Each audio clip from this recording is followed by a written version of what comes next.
Many thanks, Ken, for joining us. Always a pleasure. Well, it is the season for banks to report their half-year results. So far, KCB has outpaced Equity Bank. From a mere customers or shareholders' point of view, what does this mean, really? Well, it means that KCB is on track to being the most profitable bank in the country. It's the oldest bank in the country with the largest asset base. So I think it's almost following its logo of the lion, being the lion. But Equity obviously has shown remarkable growth. I mean, to post double digits growth after a post-election year, I mean, that's no mean feat. So I think it's happy season. But if you look at still the non-performing loans for all the top three banks, they're still in the considerably worrisome area. All right. And Ken, one of our reporters, Ashley Mwok, had an interview with the CEO for KCB, that is Mr. Oigara. And I'm actually about to confuse him with James Mwangi. But looking at the bank, let's take a listen in on what Oigara had to say, especially when it comes to the digital payments and opportunities for banks in that space. Looking at the last year or the beginning of this year, a very robust performance. I think this is very strong rebound of our economy. Looking at forecast this year above 6%. This is views from the central bank. Last year, obviously, we closed quite strongly. Just in the high 5%, low 5%, and also recovery of a couple of sectors. So our loan growth is grown because we are contributing towards the growth of the economy. We've seen strong performance of our international businesses this year, which are 25% up to the same time last year. We've also been able to see recoveries of some of our loans that were in distress in the last year. Last year was very difficult, and obviously prudent cost management across our businesses. So overall, all elements of our businesses looks strong and in line to deliver the performance we had expected. It's a good environment.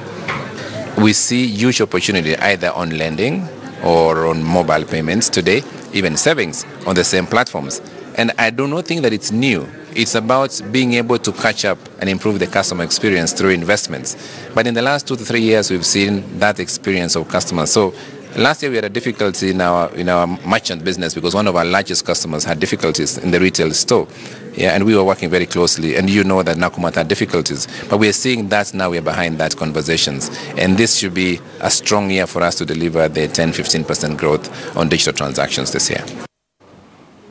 Interesting. This should be the year that they'll deliver 15% growth on their business. What do you make of this, Ken? It means these banks are taking innovation very seriously. The backstory to that is all these top three banks shed off a lot of employees last year. Yeah. And part of that was to move into a digital strategy and to improve efficiency.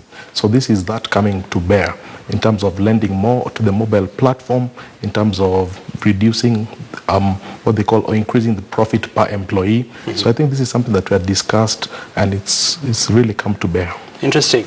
And one of the big takeaways from the bank's results, we are seeing they earned some decent returns from government securities. And of course, the version that is coming out is that the banks would have loved to lend the money in their balance sheets to the customers, but the rate cap push them to consider other instruments of investing.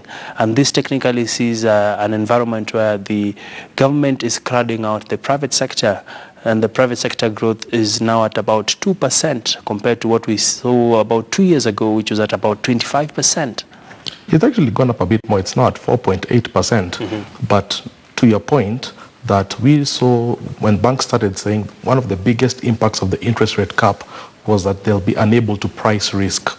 So the necessary secondary resort was that always going to be buying government security, which is inherently risk-free. So it's a risk that we had seen coming. I'm still surprised the rate cap is still on, despite IMF really pushing for it to be removed. But I think the parliamentarians have sort of stood solid on that particular topic. Now, will this continue? I mean, I think the banks are talking about the non-performing books performing very badly because they're losing borrowers. So I think it's a discussion we still have to sort of review that interest rate cap, because these banks will continue making profit because part of the implementation of the interest rate cap was to almost to domesticate the banks, but you can see they're still finding other ways of making profit. And that's the irony, Ken, because at the end of the day, many had said banks will collapse if you put a rate cap, but we've seen the numbers. The numbers do not lie. So where are we not getting it right as a banking, as the banking sector, especially when it comes to pricing risk? Because it's one thing to have rates capped at now 13% after the central bank reviewed the best lending rate. But 13% is favorable to a certain segment of the society, whereas still a big population is being left out, because banks are now claiming that they do not want to engage with, especially SMEs, in the reason that SMEs are risky, so they'd rather buy government securities, give out to corporate lenders, actually the corporate niche, and a few of the salaried Kenyans. You're absolutely right. The main person who's being hurt in this particular scenario is the ordinary SME business. Typically, a bank would have priced an SME at almost 23, 24, 25%, which was pretty high, but they argued that at least they got those lines of credit which they needed. Actually, to surprise you, Abby, most SMEs say that it's not really the cost of the loan that is most important to them. It's really the turnaround time. And one of the things that banks like Chase Bank did very well to attract SMEs is they reduced the turnaround time, where you could get approvals on a loan very, very quickly. And for most SMEs, time is really the biggest factor. So I think as a society, really, we really have to sit down. The IMF has announced its position. The Minister of Treasury, the CS, has also mentioned it in the budget statement. And I think it's only Parliament right now. And in a way, parliamentarians also are borrowers. And for them to remove that rate cap, I can see how it can affect them directly. But I think we have to think of it as a country. Do we want to be a country of a free credit market, or do you want to constrain the banks, which will continue making money anyway at the expense of the ordinary mwananchi? All right. And of course, the ordinary mwananchi needs this lending to pump it in the form of working capital, or to, of course, shoulder themselves from having to give collateral. But let's expand this conversation, Ken. As much as banks are reporting profits, the biggest concern right now is the digital disruption that is happening. If you look at Equity Bank, there are transactions that are approved for loans at a given branch. 97% of loans are approved on their mobile platforms. 3% of loans are being applied for at the branch level. KCB, similar story. And what is perhaps defining the new norm, where we're seeing an Uberization of the banking services, where people just get their loans on their mobile phones and life moves on. So what does this mean to the brick and mortar branches that banks used to pride themselves saying we have 100 branches across the country with an ATM network of 500? What will happen? It's a tricky balance, because think of a bank as Equity Bank, which has almost built a brand on relationship banking. We're a relationship bank, especially in the rural areas, where it's very important that the farmer who's coming actually sees you physically. You know, so for such kind of banks, mass banks, they still have to maintain an element of the brick and mortar. But also the demographics are changing. The borrowers are becoming younger and younger, and they are more digital. So being able to reach them on the mobile platform is a necessity. So so the CEO of the modern commercial bank now has to really think of the old school clients who need that trust interface of the brick and mortar, but think 5 years ahead, when most of your demographics may be under maybe 40 years, and think of those people who can only interface on the digital. So it's almost like you have to balance both sides to get it right. All right, because you make your point right indeed, Ken, because 87% of Kenyans have actually bank accounts, and there's still a 13% that is still out there without having any form of financial inclusion. And still staying with banking, Ken, we understand that Chase Bank will be closed actually from today till the 20th. And of course, one of the big conversations is Chase Bank has been acquired by a Mauritian bank, that is SPM Holdings. And for the consumers and for the people who had their money locked in the bank, what does this symbolize? They have come a long way. It's been a long journey. If you remember, Abi, our first interview was really after the aftermath of the Chase Bank collapse. Yes. And at that time, we tried to, this was back in 2016, and we really tried to project where the banking sector was going to go, because that's the same time, even before the rate cap had come into place, it was very foggy, it looked very distant. Yeah. We almost are on the other side of the tunnel now. They have found a new buyer.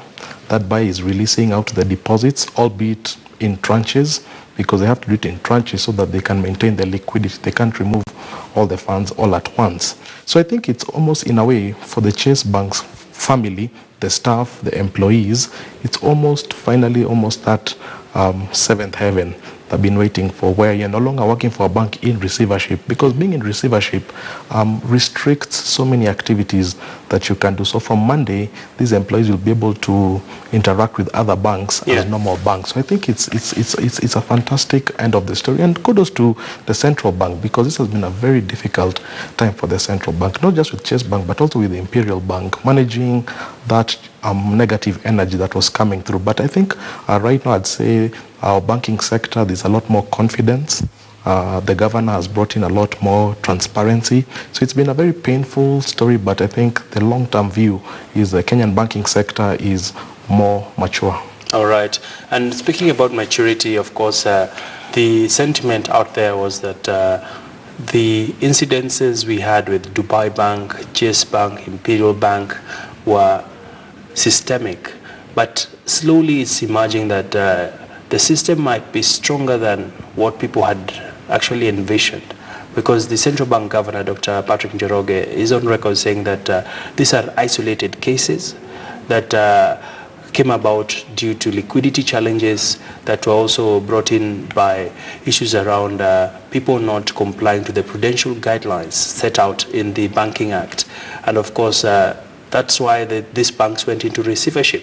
But talking about the stability, or people call it stress testing, if our banks are subjected to bank runs, or they're subjected to an economic shock, can they survive?